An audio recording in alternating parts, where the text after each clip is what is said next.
So when I was a boy and I was being raised in South Texas, we were extremely poor. My family and I lived in the back of our pickup truck. There were 6 of us, and I was the oldest child.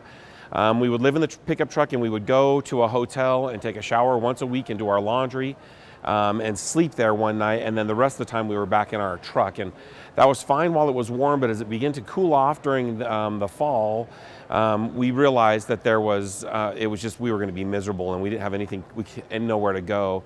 There was a family that came, the Christiansons, and they took us into their home. As they took us into their home, it was amazing to me. They had this big, beautiful window in the front with a big Christmas tree, and we went in there, and underneath the tree were all of these presents. And this was before Sub for Santa was a thing.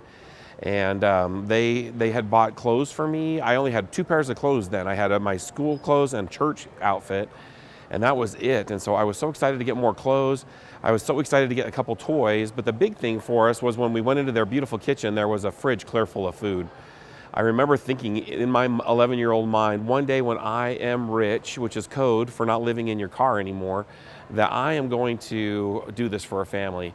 So I talked about it for years and years, over and over again, and then finally my mom called me out. She was diagnosed with brain cancer, and I was talking to her one time, and she was extremely mortal, extremely present, and I was telling her what I was thinking about doing, and she just said I should go do it.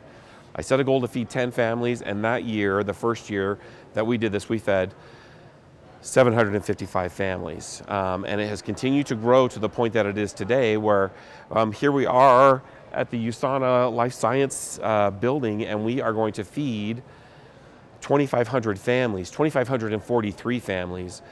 We hit our limit at 2,500, but I had so many compelling stories that I had a hard time saying no. And so we've added these extra families, and somehow the money has showed up, and we're going to feed 12,500 people today, which is outside my imagining. This has grown and grown to the point that it has because of the support of people who are showing up, like these volunteers, taking time out of their busy schedule, or people donating money so that I can actually buy groceries, and then of course our partnerships with these corporations who are helping us make this happen here locally. And so that's my story, kind of from start to finish, and it's just been a crazy ride.